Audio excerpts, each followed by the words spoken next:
नमस्कार। आज हम एक ऐसे मुद्दे पर बात करने वाले हैं जो सीधे हमारे समाज की बुनियाद से जुड़ा है। बच्चों के खिलाफ होने वाले घिनौने अपराध और उन पर हमारी कानूनी व्यवस्था का रिएक्शन। इस एक्सप्लेनर में हम समझेंगे कि ये पूरा सिस्टम आखिर डिजाइन कैसे किया गया है, इसमें क्या लूपहोल्स थे और क्या नए बदलाव आए हैं। तो बिना किसी लंबी भूमिका के सीधे डिटेल्स में चलते हैं। सोचिए जरा, जब किसी मासूम की सुरक्षा खतरे में पड़ती है और पूरे समाज में एक आक्रोश फूट पड़ता है, तो क्या हमारा लीगल सिस्टम उस सिचुएशन को हैंडल करने के लिए पूरी तरह तैयार है? कानून की किताबें ग्राउंड रियलिटी पर आकर आखिर कैसे परफॉर्म करती हैं? ओके, चलिए इस विश्लेषण की शुरुआत करते हैं द पुणे ट्रेजेडी से। एक ऐसी माइक्रो घटना जिसने एक बार फिर कानून और समाज दोनों की नींद उड़ा दी। 1 मई 2026 पुणे जिले के भोर तालुका का नसरापुर गांव। यहां एक बेहद दर्दनाक घटना हुई। एक 4 साल की बच्ची जो अपनी नानी के घर आई थी, अचानक लापता हो जाती है। परिवार वाले और पूरा गांव उसे ढूंढने निकलता है और आखिरकार सीसीटीवी फुटेज से एक चौंका देने वाला खुलासा होता है। एक 65 साल के संदिग्ध भीमराव कामले ने उस मासूम को खाने का लालच देकर एक तबेले में बुलाया था, जहां उसके साथ दरिंदगी की गई और फिर उसकी जान ले ली गई। जैसे ही इस अपराध का पता चला, लोगों का गुस्सा फूट पड़ा। पूरा का पूरा गांव सड़कों पर उतर आया और मुंबई बेंगलुरु हाईवे पर पूरी तरह से चक्का जाम कर दिया गया। इस भारी पब्लिक आउटरीच को देखते हुए पुणे पुलिस को आगे आकर आश्वासन देना पड़ा कि ठीक 15 दिन के भीतर चार्जशीट दाखिल कर दी जाएगी। अब इस लोकल ट्रेजेडी से थोड़ा पीछे हटकर देखते हैं। आखिर वो कौन सा बड़ा लीगल फ्रेमवर्क है जो ऐसे मामलों में तुरंत हरकत में आता है? ये है पॉक्सो एक्ट, यानी protection of children from sexual offences act, जिसे 2012 में लाया गया था। और ये ब्रिलियंटली इलस्ट्रेट करता है कि कानून में टाइम के साथ एवोल्यूशन क्यों जरूरी है। देखिए, पॉक्सो आने से पहले मामले इंडियन पीनल कोड यानी आईपीसी के धारा 375 और 377 के तहत दर्ज होते थे, लेकिन उनमें बहुत सी हिस्टोरिकल कमियां थी। जैसे मेल विक्टिम्स को पूरी तरह नजरअंदाज कर दिया जाता था और डेफिनेशंस काफी वेग थी। पर पॉक्सो के आते ही कानून जेंडर न्यूट्रल बन गया और इसने हर तरह के अपराध की एक क्लियर कॉम्प्रिहेंसिव डेफिनेशन तय की। इस एक्ट के तहत अपराधों को क्लियरली कैटेगराइज किया गया है। इसमें penetrative sexual assault, sexual harassment, child pornography और एग्रीवेटेड असॉल्ट जैसे संगीन जुर्म शामिल हैं। और हाँ, ध्यान देने वाली बात यह है कि 2019 में इसमें कुछ कड़े संशोधन किए गए, जिसके बाद सबसे संगीन यानी एग्रीवेटेड अपराधों के लिए मौत की सजा तक का प्रावधान जोड़ दिया गया। Absolutely crucial step. लेकिन कानून सिर्फ सजा देने तक सीमित नहीं है। अब आते हैं उस प्रोसेस पर जिसका मकसद कानूनी कार्रवाई के दौरान बच्चे की मानसिक स्थिति को प्रोटेक्ट करना है। पॉक्सो के तहत पूरा सिस्टम इस तरह डिजाइन किया गया है कि बच्चे को दोबारा ट्रॉमा ना झेलना पड़े। प्रोसेस काफी सिंपल है। इंसिडेंट को टोल फ्री नंबर 1098 पर रिपोर्ट किया जा सकता है। फिर पुलिस को 24 घंटे के भीतर चाइल्ड वेलफेयर कमेटी को इन्फॉर्म करना ही होता है। इसके साथ ही बच्चे की मानसिक मदद के लिए एक सपोर्ट पर्सन नियुक्त किया जाता है। बेसिक आइडिया यह है कि सर्वाइवर को एक child in need of care की तरह ट्रीट किया जाए। अब इस लीगल फ्रेमवर्क का एक रियलिटी चेक करते हैं।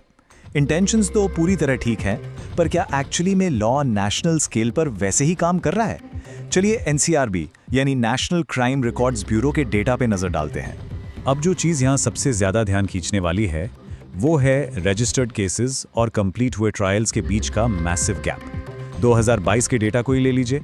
महाराष्ट्र में 2904 केसेस दर्ज हुए, पर ट्रायल पूरे हुए सिर्फ 1319 के। उत्तर प्रदेश में भी 3690 केसेस के मुकाबले सिर्फ 1935 ट्रायल्स पूरे हुए। ये नंबर्स क्लियरली बताते हैं कि कानूनी प्रक्रिया असल में कितनी धीमी और बोझिल है।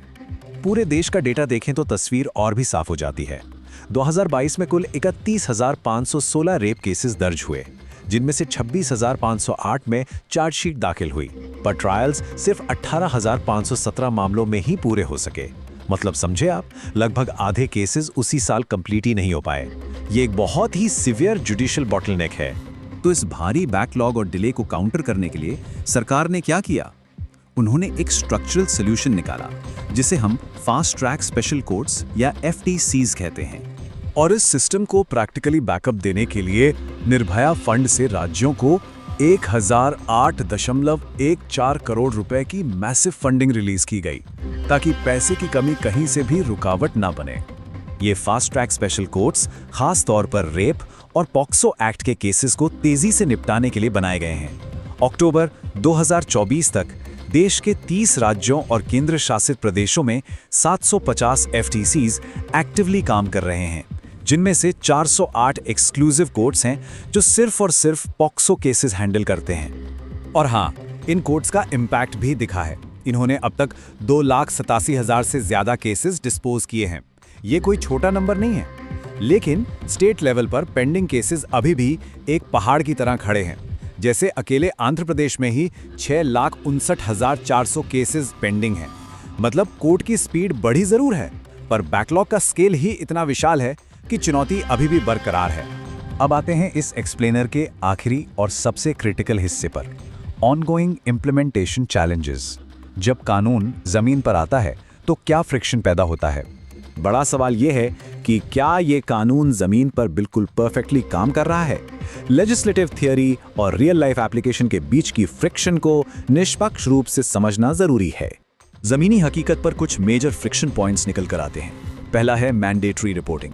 इसका मतलब है हर केस को रिपोर्ट करना जरूरी है, जिससे कई बार पीड़ित बच्चे की अपनी एजेंसी छिन जाती है, खासकर तब जब वो लीगल पछड़े में पड़ना ही नहीं चाहते। दूसरा बड़ा मुद्दा है कंसेंशुअल एडोलेसेंट रिलेशनशिप्स का क्रिमिनलाइज होना। कई बार परिवार वाले इस कानून का इस्तेमाल इंटरकास्ट या अनचाहे टीनेज रिलेशनशिप्स को पनिश करने के लिए करते हैं। और तीसरा पॉइंट, बच्चे की उम्र रिजिडली 18 साल तय कर दी गई है, जो फिजिकल एज तो देखती है पर मेंटल कैपेसिटी को बिल्कुल इग्नोर कर देती है। लेकिन इन सब में एक और बड़ा सरप्राइजिंग विरोधाभास है।